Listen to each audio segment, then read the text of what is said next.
उद्या सुट्टी आहे, आपण कुठेतरी ट्रिपला जायचं, नाहीतर मूवी बघूया. छान, पण त्याहून एक भन्नाट ट्रिप मी तुम्हाला ऑफर करते. तुम्ही उद्या गडसंवर्धन मोहिमेला येणार का? अगं नको ग, एकच तर सुट्टी भेटते आणि त्यात पण आपण काय हे गड किल्ले साफ करायला जायचे का? आणि हे काय आपलं काम आहे का? आपलं काम? मग हे गड किल्ले कोणाचे आहेत? छत्रपती शिवरायांचे. आणि छत्रपती कोणाचे? आपलेच. मग त्यांची गड जपायची जबाबदारी आपलीच नाही का? हे गड किल्ले काय फक्त दगड मातीचे नाही आहेत. महाराजांच्या स्वराज्याचे हे पवित्र स्थान आहे. आणि आपण इथे बाटल्या फोडणार, कचरा करणार, नुसत्या घोषणांनी शिवरायांचे स्वराज्य टिकणार आहे का? खरं आहे ग तुझं, पण कितीतरी ठिकाणी सध्या किल्ल्यांची परिस्थिती फारच वाईट झालेली आहे. किल्ल्यांच्या भिंती कितीतरी ठिकाणी कोसळल्या आहेत. भिंतींना लोकांनी पेंट केलेलं आहे. लोक गाड्यावर जातात, मद्यपान करतात.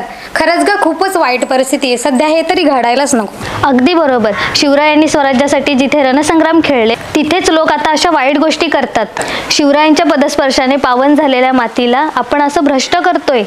पण हे थांबवायचं कसं? हे थांबवायचं असेल तर आपल्यालाच पुढाकार घ्यावा लागेल. पण त्यासाठी आपण काय करू शकतो? गडसंवर्धन मोहिमेमध्ये सहभागी व्हा. गडावर प्लास्टिकचा कचरा टाकू नका.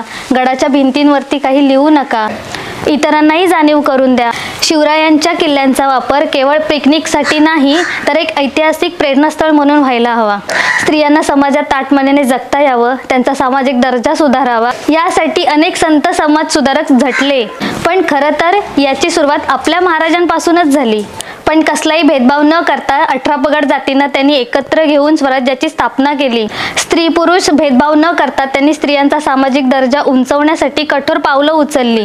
त्यांच्या त्या सुधारणा म्हणजे जणू स्त्री मुक्तीच्या क्रांतीचा आरंभच होता. आणि आज आपण गड किल्ले जपले नाहीत, त्यांना स्वच्छ आणि सुरक्षित ठेवलं नाही तर पुढच्या पिढीला काय कळणार की शिवराय कोण होते, त्यांच्या कार्याचा खरा अर्थ काय होता? मग त्यांच्या आठवणी उरतील त्या फक्त पुस्तकातच. खरं आहे ग, तुझ्या बोलण्याने तर आमचे डोळेच उघडले. उद्यापासून तुझ्यासोबत आम्हीही मोहिमेला येतो. जय भवानी.